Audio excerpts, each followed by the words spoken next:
Hello and welcome and जय हिंद आपके अपने यूट्यूब चैनल सरस होम टीचिंग स्पॉट पे। तो दोस्तों पिछली क्लास में हमने RH विक्टर द्वारा दिया गया 5 किंगडम क्लासिफिकेशन यानी 5 जगत वर्गीकरण पढ़ा।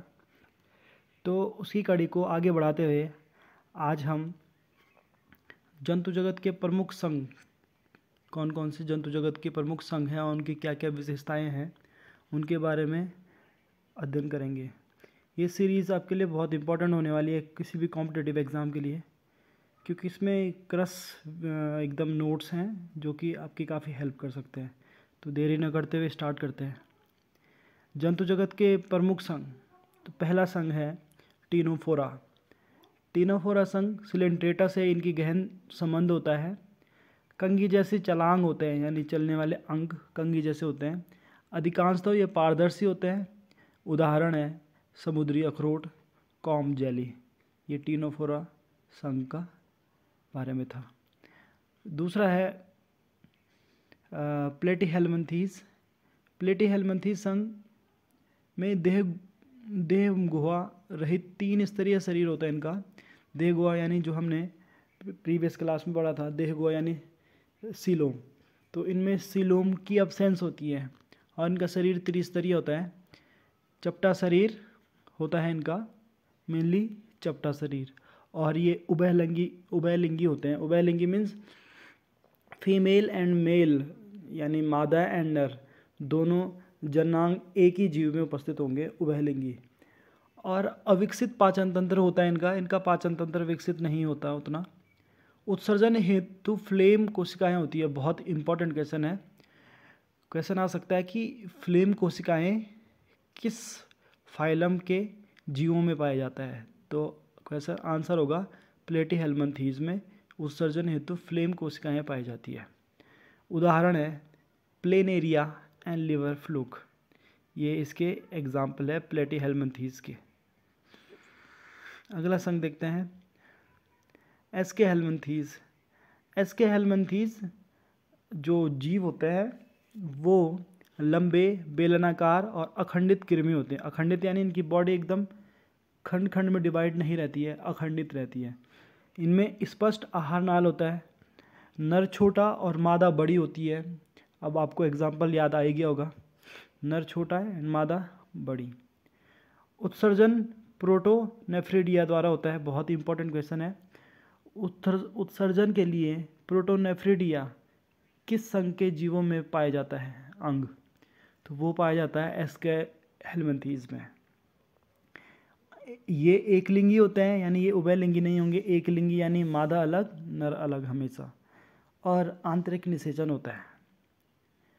ओके, तो इसके उदाहरण है जैसे एस्केरिस, जिसको गोल कृमि भी बोलते हैं, थ्रेडवर्म, वुचरेरिया जो कि फाइलेरिया का कृमि है। तो ये एस्के हेल्मिन्थीस के एग्जाम्पल हैं। ये आप देख भी सकते हैं फिगर में, एस्के हेल्मिन्थीस के एग्जाम्पल। अगला संघ है संघ एनालिडा। एनालिडा संघ के जो जीव होते हैं वो लंबे, द्विपार्श्व, सममित व कई खंडों में बटा शरीर, ये खंडित शरीर वाले होते हैं एनालिडा। उत्सर्जन हेतु वृक्क होता है। इसमें इम्पॉर्टेंट है काइटिन से बने सीटी द्वारा प्रचलन होता है। ये काइटिन से बने सीटी द्वारा इनमें प्रचलन होता है। सामान्यतः त्वचा द्वारा श्वसन होता है। इस केस में एनालिडा संघ में जो पाए जाने वाले जीव हैं उनमें त्वचा द्वारा श्वसन होता है। ओके, और ये एकलिंगी भी हो सकते हैं, उभयलिंगी भी हो सकते हैं। इसमें उदाहरण है केंचुआ, जोंक, नेरिस। क्वेश्चन आया था कि केंचुआ किस संघ का प्राणी है, तो आप बोलेंगे एनालिडा संघ के प्राणी। और एनालिडा क्या होते हैं? एनालिडा में इनका बॉडी अनेक खंडों में डिवाइड होता है। खंडों में डिवाइड मीन्स बॉडी खंडित होता है इनकी के। तो ये एनालिडा है। नेक्स्ट संघ की तरफ चलें तो नेक्स्ट संघ है आर्थ्रोपोडा। आर्थ्रोपोडा जंतु जगत का सबसे बड़ा संघ है। 3 भागों में इनका शरीर विभक्त होता है, सिर, वक्ष और उदर। खुला परिसंचरण तंत्र इनमें पाया जाता है। परिसंचरण तंत्र में सर्कुलेटरी सिस्टम। यानी जिसमें ब्लड फ्लो करता है। खुला परिसंचरण तंत्र है। संधि युक्त इसके पाद होते हैं, यानी पेयर्स में इनके पाद होते हैं, पाद यानी पैर। उदाहरण है झींगा मछली, तितली, मकड़ी, मक्खी, बिच्छू, ये सब इसके एग्जाम्पल हैं आर्थ्रोपोडा संघ के। होप आर्थ्रोपोडा क्लियर हो गया होगा। नेक्स्ट है मोलस्का संघ। तो मोलस्का संघ श्वसन हेतु गिल्स या टीनेडिया होते हैं, ये इंपॉर्टेंट है। श्वसन हेतु गिल्स या टीनेडिया किनमें होते हैं? मोलस्का में। इनमें भी खुला परिसंचरण तंत्र होता है। उत्सर्जन हेतु गुर्दे होते हैं। और इम्पॉर्टेंट पॉइंट, इन कवच युक्त शरीर होता है। कवच किससे मिलके बना होता है? वो कवच युक्त शरीर जो है वो कैल्शियम कार्बोनेट का बना होता है। और रंगीन खून होता है इनका। उदाहरण सीपी, घोंघा, ऑक्टोपस इत्यादि। तो दोस्तों अगला संघ है इकाइनोडर्मेटा। इकाइनोडर्मेटा जंतु जगत का ऐसा फाइलम है जो मुख्यतः समुद्री जंतु जिनमें पाए जाते हैं, और इनकी त्वचा कांटों वाली त्वचा होती है और पुनरुत्पादन की क्षमता होती है। उदाहरण हैगफिश, स्टारफिश, ब्रिटल स्टार, ये सभी इकाइनोडर्मेटा के एग्जाम्पल हैं। अब हम बात करते हैं कॉर्डेटा के। कॉर्डेटा संघ में नोटोकॉर्ड एवं क्लोम छिद्र उपस्थित होते हैं। नोटोकॉर्ड एवं क्लोम छिद्र उपस्थित होते हैं। नालदार तंत्रिका रज्जु होता है। उदाहरण सभी कशेरुकीय जंतु, सभी कशेरुकीय जंतु। जंतु जगत का अगला संघ है पोरीफेरा। पोरीफेरा जीव, इनकी बॉडी में छिद्र धारक होते हैं। ये असंख्य छिद्र युक्त उनका शरीर होता है। पोरीफेरा में पोरीफेरा से संबंधित जो जीव होते हैं उनका असंख्य छिद्र युक्त शरीर होता है। शरीर में स्पंज गुहा होती है, स्पंज गुहा, एंड अन्य नाम इनका स्पंज भी होता है। उदाहरण साइकॉन, स्पंजिला, ये एग्जाम्पल है। ये आप देख सकते हैं। ये इनका ऊपरी बॉडी में आप देख सकते हो एक छिद्र होता है बहुत बड़ा, इसको ऑस्टियोसिस कहते हैं। अब अगला संघ है सिलेंट्रेटा, इसको निडेरिया भी बोलते हैं। सिलेंट्रेटा जलीय जंतु होते हैं।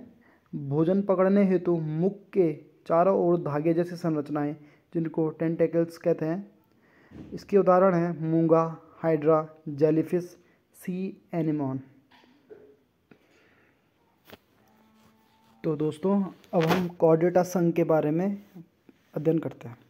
तो कॉर्डेटा संघ 3 सब फाइलम्स में या उपसंघ में डिवाइडेड होता है, जिसमें से फर्स्ट है वर्टिब्रेटा संघ, जो कि आपको यहाँ पे दिख रहा है आपकी स्क्रीन पे। दूसरा संघ होता है यूरोकॉर्डेटा, और तीसरा संघ है, तो तीसरा उपसंघ है सेफेलोकॉर्डेटा।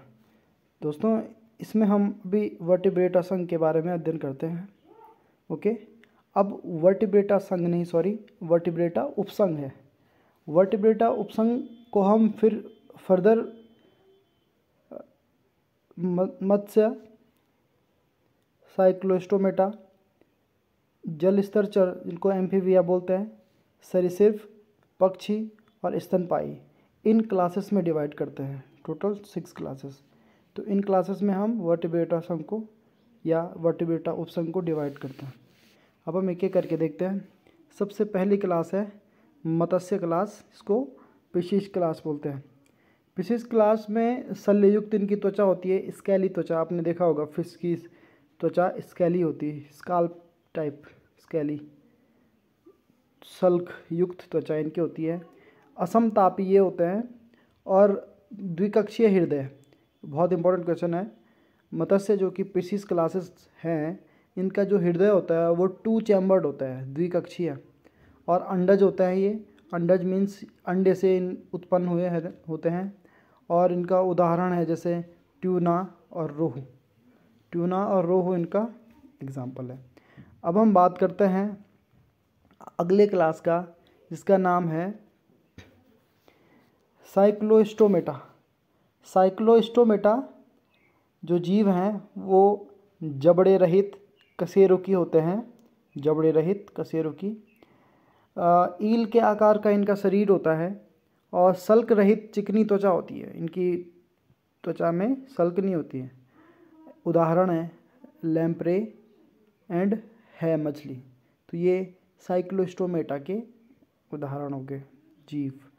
अब हम अगली क्लास की बात करते हैं जिसका नाम है जल स्थल चर, यानी जो जल में भी रहते हैं और स्थल में भी रहते हैं, उनको एम्फीबिया बोलते हैं। तो एम्फीबिया के विशेषताओं के बारे में बात करें तो श्लेष्म ग्रंथियाँ युक्त त्वचा होती है, कि त्वचा में श्लेष्म ग्रंथियाँ होती है। इम्पॉर्टेंट पॉइंट है, त्रिकक्षीय हृदय होता है, यानी 3 चैम्बर्ड इनका हार्ट होता है। फेफड़े वृक्क होते हैं और जल व स्थल दोनों पर ये निवास कर सकते हैं। उदाहरण है मेंढक और टोड। आप देख सकते हैं यहाँ पे मेंढक का उदाहरण और ये टोड का उदाहरण है। बात करते हैं चौथी क्लास जो कि है सरीसृप का। तो सरीसृप असमतापी होते हैं, सल्क युक्त इनकी भी त्वचा होती है, 3 चैम्बर्ड इनका हार्ट होता है, 3 कक्षीय हृदय, कठोर कवच युक्त इनके अंडे होते हैं। उदाहरण कछुआ, सांप, छिपकली एंड मगरमच्छ। तो ये सरीसृप के एग्जाम्पल है। ओके, नेक्स्ट 5th क्लास है पक्षी। तो पक्षी यानी कि एविस को बोलते हैं, ये समतापी होते हैं। अभी आपने देखा सभी के सभी असमतापी हैं, बट ये समतापी हैं। इनका हृदय 4 कक्षीय हृदय होता है, जैसे कि ह्यूमन का होता है, ह्यूमन यानी इंसानों का। 4 चैम्बर्ड हार्ट होता है इनका, परों से ढका शरीर, इनके शरीर में कवर्ड होता है, इनके परों से ढका हुआ। उदाहरण सभी पक्षी वर्ग में आते हैं। ओके, नेक्स्ट क्लास है स्तनपायी। स्तनपायी क्लास के जो जीव हैं वो समतापी होते हैं, 4 कक्षीय इनका हृदय होता है। इनमें इम्पोर्टेंट है मिल्क ग्लैंड, यानी दुग्ध ग्रंथियाँ होती हैं, और ये शिशुओं को जन्म देते हैं। उदाहरण है चूहा, मनुष्य, चमगादड़। तो होप ये वर्टिब्रेटा उपसंग जो है, इस वर्टिब्रेटा उपसंग को जो 6 क्लासेस में डिवाइड किया है, सभी क्लासेस का आपको अच्छे समझ आ गया होगा। अब अगले टॉपिक पे, मछलियों के नाम से समानता रखने वाले भिन्न जीव। दोस्तों, बहुत सारे स्टूडेंट्स कंफ्यूज होते हैं कि कुछ जीवों के आगे फिश लिखा होता है तो हम समझते हैं कि ये फिशेस हैं, बट ये फिश नहीं होती है, ये किसी संघ से संबंधित होती है। तो हमें यही देखना है कि वो फिश किस संघ, वो जिसके नाम के आगे फिश लिखा हुआ है वो फिश किस संघ से संबंधित है। ओके, तो फर्स्ट है जेलीफिश। आप फिगर में देख सकते हैं, जेलीफिश संघ से आती है, निडेरिया संघ से। दूसरी है स्टारफिश देख सकते हैं आप, इकाइनोडर्मेटा से। तीसरी है सिल्वर फिश जो कि आर्थ्रोपोडा में आती है। चौथी है कटल फिश जो कि मोलस्का में आती है। पांचवी है हैग फिश जो कि साइक्लोस्टोमेटा में आती है। डेविल फिश जो कि मोलस्का में आती है। क्रे फिश जो कि आर्थ्रोपोडा में आता है, और रेजर फिश जो कि मोलस्का में आता है। दोस्तों, अब कुछ महत्वपूर्ण तथ्यों की ओर चलते हैं जो कि किसी एग्ज़ाम में आए हुए। सरीसृपों से जुड़े महत्वपूर्ण तथ्य हैं।